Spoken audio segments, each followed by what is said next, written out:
ವಾಮಾಚಾರ ವಾಮಾಚಾರ ವಾಮಾಚಾರ ಸ್ಮಶಾನದಿಂದ ಮನುಷ್ಯನ ಬುರುಡೆ ಕೈತಂದು ವಾಮಾಚಾರ.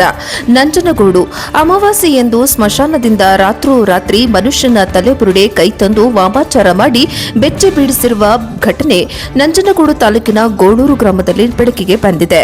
ರಾತ್ರೋರಾತ್ರಿ ಅಮಾವಾಸ್ಯೆಯ ಕತ್ತಲಿನಲ್ಲಿ ರಂಗೋಲಿ ಬಿಡಿಸಿ ನಿಂಬೆಹಣ್ಣು ಕುಂಕುಮ ಹಾಕಿ ತಲೆಬುರುಡೆ ಹಾಗೂ ಕೈ ಇಟ್ಟು ಯಾರು ವಾಮಾಚಾರ ಮಾಡಿದ್ದಾರೋ ಎಂಬುದು ಯಾರಿಗೂ ಗೊತ್ತಿಲ್ಲ. ಬೆಳ್ಳಂಬೆಳಗ್ಗೆ ಇದನ್ನು ನೋಡುತ್ತಿದ್ದ ಹಾಗೆ ಇಡೀ ಗ್ರಾಮದ ಜನರು ಮಕ್ಕಳು ಹೆದರಿ ಕಂಗಾಲಾಗಿ ತಾಲೂಕು ಆಡಳಿತದ ಸಹಾಯ ಕೇಳಿದ್ದಾರೆ. ಯಾರಿಗೂ ಗೊತ್ತಾಗದ ಹಾಗೆ ಇಂತಹ ವಾಮಾಚಾರವನ್ನ ಮಾಡಿರತಕ್ಕಂತಹ ಕಿಡಿಗೇಡಿ ಮಂತ್ರವಾದಿಗಳನ್ನು ಹಾಗೂ ಇದಕ್ಕೆ ಸಹಾಯ ಮಾಡಿರುವವರನ್ನು ಕೂಡಲೇ ಬಂಧಿಸಬೇಕು. 40 ವರ್ಷಗಳಿಂದ ಇಂತಹ ಘಟನೆ ನಮ್ಮ ಊರಲ್ಲಿ ನಡೆದಿಲ್ಲ ಎನ್ನುತ್ತಾರೆ ಗ್ರಾಮಸ್ಥರು. ದಕ್ಷಿಣ ಕಾಶಿ ನಂಜುಂಡೇಶ್ವರನ ಸನ್ನಿಧಿ ಪಕ್ಕದಲ್ಲಿದ್ದರೂ ವಾಮಾಚಾರದ ಕುತಂತ್ರ ಮಾತ್ರ ನಂಜನಗೂಡಿನಲ್ಲಿ ಅಲ್ಲಲ್ಲಿ ನಡೆಯುತ್ತಲೇ ಇದೆ. ಇದಕ್ಕೆಲ್ಲ ತಾಲೂಕು ಆಡಳಿತ ಕಡಿವಾಣ ಹಾಕುವರೆ ಕಾದು ನೋಡಬೇಕಿದೆ. ರಿಸರ್ಚ್ ಮಾಡಕ್ಕೆ ಬಂದಿದ್ದು ಈಚೆ ಕಡೆ ಇದ್ದು ನೋಡ್ಬಿಟ್ಟು ಬಾಯಿ ಬಡ್ತಿ ಹಿಂದ್ಗಡೆ ಮನೆಗೆ ಒಂದು ದಿವಸ ಭಾರಿ ಭಯ ಆಗಿ ಗೋಳೂರು ಗ್ರಾಮದಲ್ಲಿ 40 ವರ್ಷದಿಂದ ಈ ಥರ ಆಗಿತ್ತಿಲ್ಲ ಸಹ. ಏನು ಸಹ ಇದೆಲ್ಲ ಪತ್ತೆ ಮಾಡಿ ನೀವು ಸರ್ಕಾರ ನಮ್ಗೆ ನ್ಯಾಯ ದೊರಕಿಸ್ಕೊಡ್ಬೇಕು ಸಹ. ನಮಸ್ತೆ. ನಮಸ್ಕಾರ. ಈ ನಮ್ಮ ಗೋಳೂರು ಗ್ರಾಮದಲ್ಲಿ ತುಂಬ ಹಿಂದಿನಿಂದಲೂ ಕೂಡ ಹಲವಾರು ಮೌಢ್ಯತೆಗಳು ಸಣ್ಣ ಪುಟ್ಟಾಗಿ ನಡ್ಕೊಂಡು ಬರ್ತಾ ಇತ್ತು. ಇವೆಲ್ಲ ಏನು ಆ ಥರ ನಮ್ಮ ಗ್ರಾಮದಲ್ಲಿ ಏನು ಇಲ್ಲ ಅನ್ನೋ ರೀತಿಯಲ್ಲಿ ನಾವು ಕೂಡ ಇದ್ವಿ.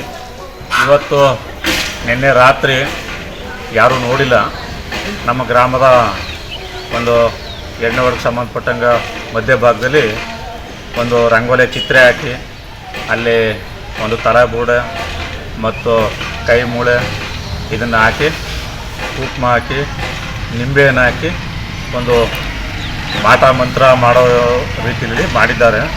ಯಾರು ಅನ್ನೋದು ಯಾರಿಗೂ ಗೊತ್ತಿಲ್ಲ, ಯಾರ ಗಮನಕ್ಕೂ ಕೂಡ ಬಂದಿಲ್ಲ. ನಾವು ಕೂಡ ರಾತ್ರಿ ಊರಲಿರಲಿಲ್ಲ. ಹಾಗಾಗಿ ಏನು ಉದ್ದೇಶಕ್ಕೆ ಮಾಡಿದ್ದಾರೆ, ಯಾರು ಮಾಡಿದ್ದಾರೆ ಅನ್ನೋದು ಕೂಡ ನಮಗಿನ್ನೂ ಐಡಿಯಾ ಇಲ್ಲ. ಯಾಕೆಂದರೆ ರಾತ್ರಿ ಅಷ್ಟೊತ್ತಲ್ಲಿ ಒಬ್ರಿಗೂ ಎಲ್ಲ ಜನ ತಿರುಗಾಡೋ ಅಂಥ ಸಮಯ ಅದು. ಅದೇನು ಕಾಟಾಚಾರನೇ ಏನೋ ಯಾರು ಕೂಡ ಒಬ್ಬರು ಕೂಡ ನೋಡಿಲ್ಲ. ಅದು ಅವ್ರ ಸಮಸ್ಯೆ ಏನು, ಅವ್ರು ಏನು ಮಾಡೋಕ್ಕೋಸ್ಕರ ಮಾಡಿದ್ದಾರೆ ಅನ್ನೋದು ಕೂಡ ಗೊತ್ತಿಲ್ಲ. ನಾವು ತುಂಬ ಈಗ ಹಿಂದುಳಿದ ಜನ ಇರೋದ್ರಿಂದ ನಮ್ಗೆ ತುಂಬ ಈ ವಿಚಾರದಲ್ಲಿ ಭಯ ಉಂಟಾಗದ.